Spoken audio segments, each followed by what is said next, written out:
up? It's your girl Kim Ray, and you're watching Kim Ray Music TV, and I'm back with another review. This is Married to Medicine LA season 2, episode 4. Okay. Alright, so if you're new here, make sure you subscribe down below and comment your thoughts on this week's episode down below. Let's go.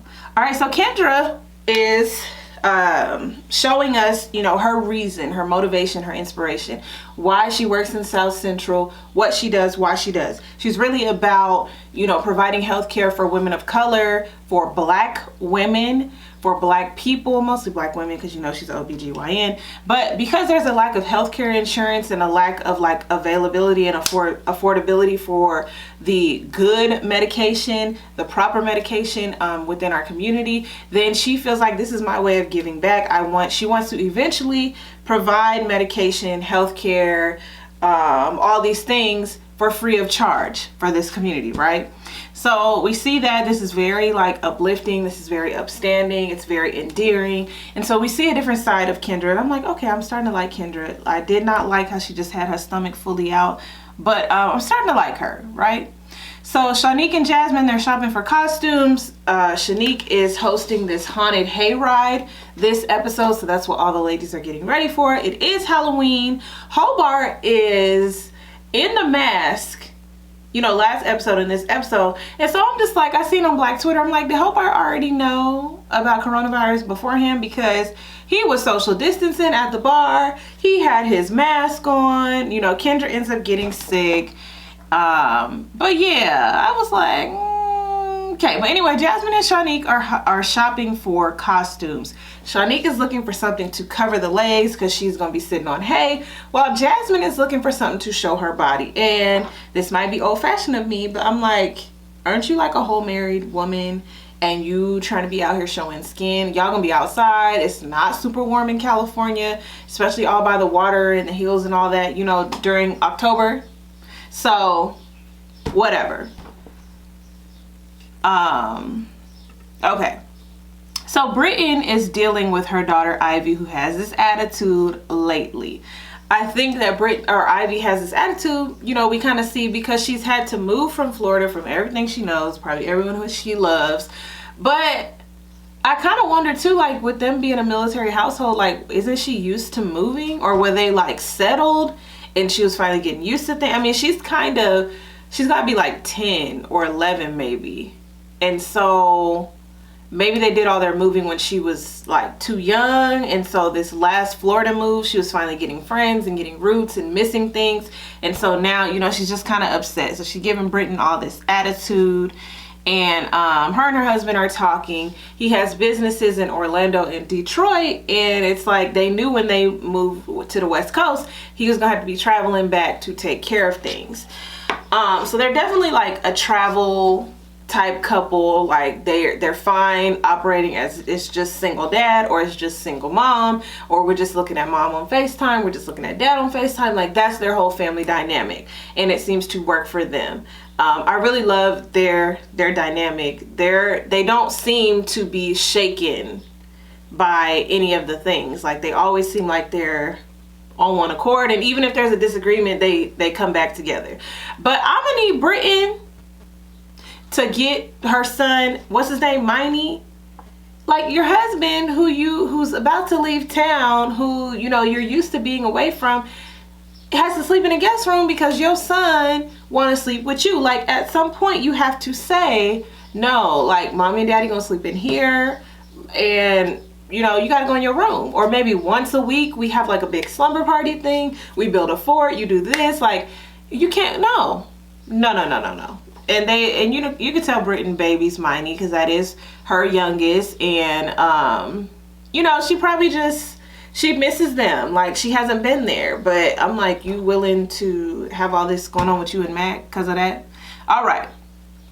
So Imani's doing this interview with IndieWire. I couldn't quite tell what they were talking about. I think they mentioned mental health with the Joker, but she goes to the person's house, does this interview, gets on the phone with Phil. She's talking about her dynamic with Jasmine, and the whole thing with Dr. Imani that annoyed me this episode was she was telling these women all her business with her and Phil. And I just was like, girl, you just giving them ammunition to come at you even more. Like, Jasmine already asking you about it on the hayride, but I'm speeding up. Okay, Kendra is sick. Hobart won't separate himself.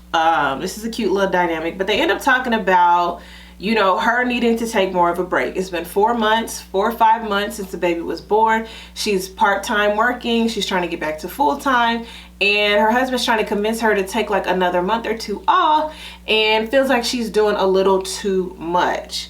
I feel like this is a conversation that a lot of women probably have when it comes to maternity leave, but when you like own your practice, or you can control how much time you're going to be gone, and you don't have to do like the mandated maternity leave, I think you have the choice of how long you want to be gone. So, you know, her husband's saying like, we can afford to have you out of work for 6 months just so that you can get yourself together. Like, your body's going up and down, you got this baby, like you have to breastfeed, you have to pump, you have to do all these things, like, let you get back to you. And Kendra's saying that her self-care is going to work, and I'm like, we got to get out of that.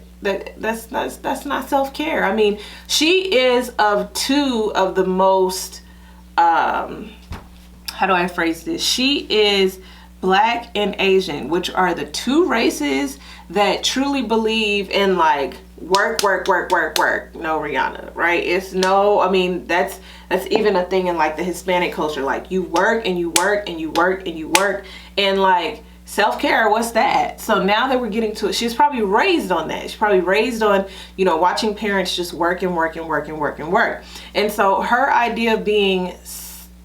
idea of self-care being like, I'm gonna just go to work, needs to be changed, because Hobart's letting her know like, no, like, that's, I mean, I understand because her passion behind it, then, you know, that whole thing of like loving what you do, then it don't feel like work, but that's not self-care. It's not. All right, so it's Halloween. Ivy acting up in these streets. Everybody going trick-or-treating with all their kids. Brittany got to get her daughter together.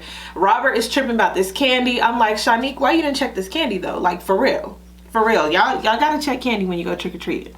Okay, and I don't even know if trick-or-treating gonna be a thing this year, because that's like germs. You're just stopping at every house getting all the germs. Like, whew, coronavirus just blowing up everything.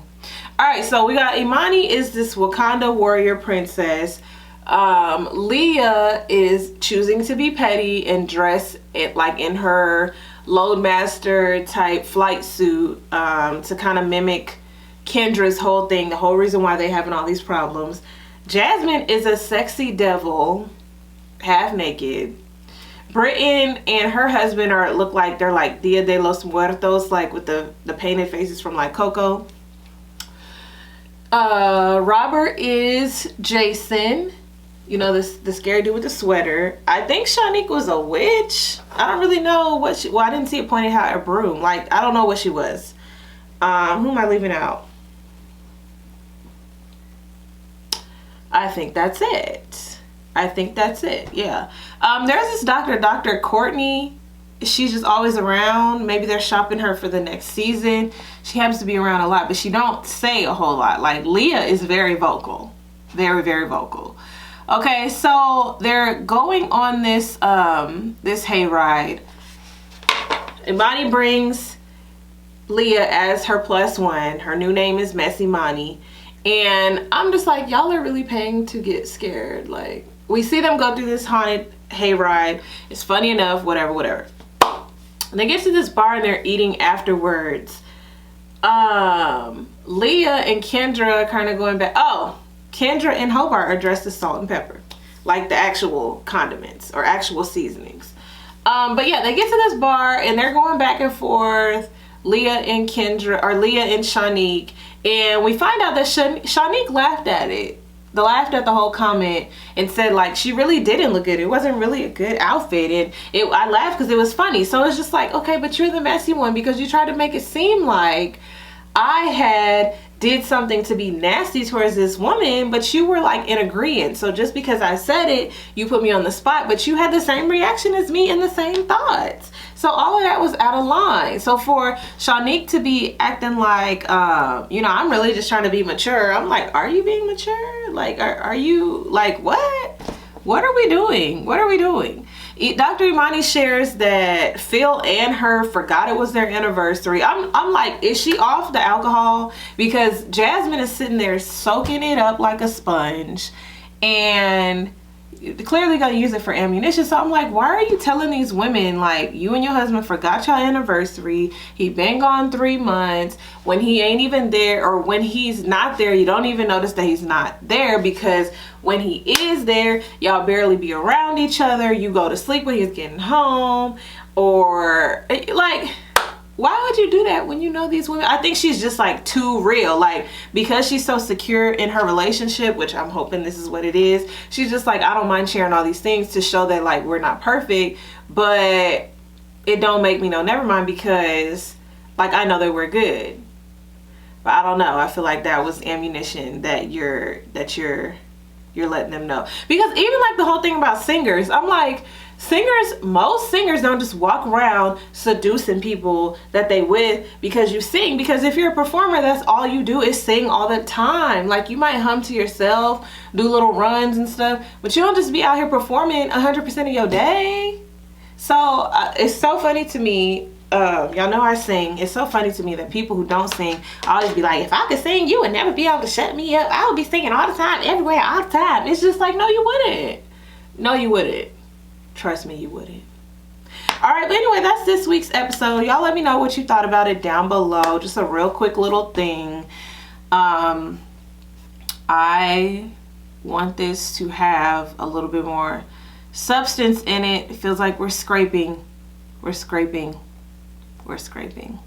Anyway, I'm Camray. This is Camray Music TV. Subscribe down below, like the video, and follow me on Instagram and Twitter. And I'll see you guys next time.